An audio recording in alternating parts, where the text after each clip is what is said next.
May buntag, Davao! Bakit naman nung tinawag ako, ang tawag nyo sa message ko, short message? Parang may gusto yata kayong sabihin. Anyway, alam nyo po, I'm happy to be here. Nagkakasiyahan po tayo sa kaarawan ni Tatay Digong. Samahan nyo ko sa isang birthday greetings. Happy birthday! Happy birthday! Tatay Digong! Happy lakas! Happy birthday! Tatay Digong! Ngunit sa gitna po ng ating kasiyahan ay nagluluksa po tayo. Kaya kung makikita nyo po, may mga tao rito na nakasuot ng itim. Nagluluksa tayo sapagkat kinidnap, kinulong ang ating mahal na Tatay Digong. Anong kasalanan niya? Inubos niya ang mga adik sa Pilipinas. Binaba niya ang kriminalidad. Nilabanan niya ang korupsyon. Siya ang nakakulong. Yung mga tumanggap ng mali-maleta, yung mga nagpayaman, sila ngayon ang namamayagpag. Kaya't magluksa rin po tayo, hindi lamang para kay Tatay Digong, ngunit para sa ating bayang inaapi. Bakit? Dahil ang rule of law po ay naghihingalo na. Yung Blue Ribbon Committee na dapat siyang nag-iimbestiga ng anomalya, nung palapit na sa pintuan ng Malacanang ang investigasyon, pinalitan si Marcoleta. Nilagay ang isang senador na walang bayag. Ayaw imbestigahan, puro cover up. Siya na ang nagiging defense lawyer. Yung ating ombudsman na pinakahuling sumbungan ng anomalya, sinong nilagay nila? Tuta ng Malacanang! Ipinilit! Binraso! Kitang-kita!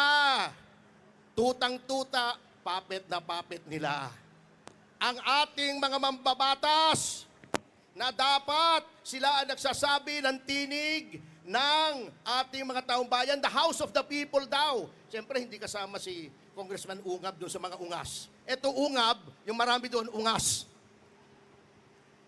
Anong ginagawa sa gitna ng krisis? Anong inaatupag? Impeachment! Hindi lang impeachment, yung rule of law, binabaluktot. Katulad niyan, si Luistro, si De Lima, ang papangit ng sinasabi. Magaganda naman sila, di ba? Lalo na si De Lima, kaya nga, ang daming naloko sa kanyang lalaki. Puro pagbaluktot ng batas. Wala naman sa saligang batas ginagawa. Anong gusto nila? Para siraan ang ating pangalawang Pangulo. Yang si Sedanya, tabingi! Ang katuwiran! Ang katuwiran, hindi pa tapos eh. Kaya tayo po, huwag tayong matatakot, mga kasama.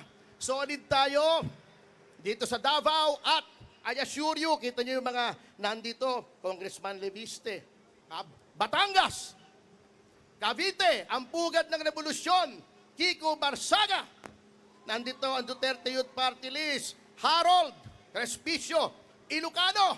Nandito si Atty. Vic Rodriguez, na dismaya rin sa corruption sa Marcos administration. Humiwalay na, tumiwalag na sa kanila.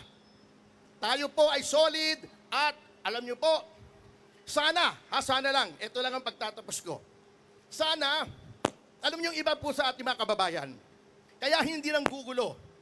Sila po ay may pinanghahawakan sila na sa 2028 ay magkakaroon na naman ng tunay na pagbabago.